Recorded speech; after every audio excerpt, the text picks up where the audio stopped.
Our next question I have is, what was it like making friends as you came over here?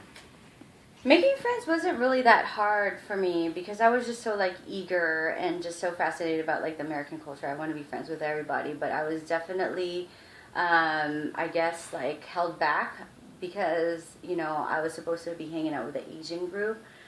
But what's so funny is that my freshman year in high school when they taught like the DARE program, remember that?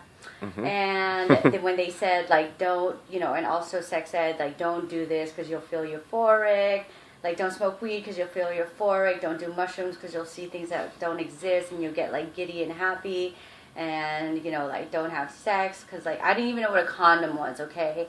And then when we went and did like sex education or whatever, I was like, how to put on a condom. I was like, oh my God. But anyways, not to get off the subject, but so because I was so curious, I was like, I want to smoke some weed. So I tried it, and of course I didn't get it from like the smart Asian group that I was hanging out with.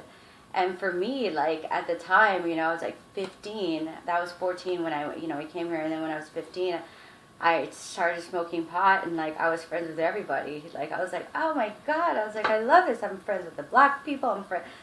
I smoke with the white people, the Mexican people, and I was like, oh, I love this, And like it didn't become a problem for me. And every time they would make fun of me because of my accent, so I'm like, oh, I want to be the cool kid. Like teach me what slang means. Like they would. I mean, I'd have situations where they would tell me like like say, like cunt, sorry to say the word, means homie, another word for homie. So I used to like walk around the hall saying, hey, like, what's up, cunt? And then that's when I would get detention. And my teacher's like, who taught you that? And I was like, no, my friends. And my friends told me that that's what it meant, with like this thick Filipino accent. And then they're like, no, no, no. That teacher is like, no, those are not your friends if they're teaching you that. And I was like, but they're so nice to me. So even though I was made fun of, I didn't think I was bullied or anything like that because I was bullied when I was in the Philippines. So anything that anybody said to me wasn't really like, and I made friends with everybody. And I ended up being like class clown my senior year in high school. So, yeah. So all in all, a good A experience. good experience. I wouldn't change anything for the world. It's great.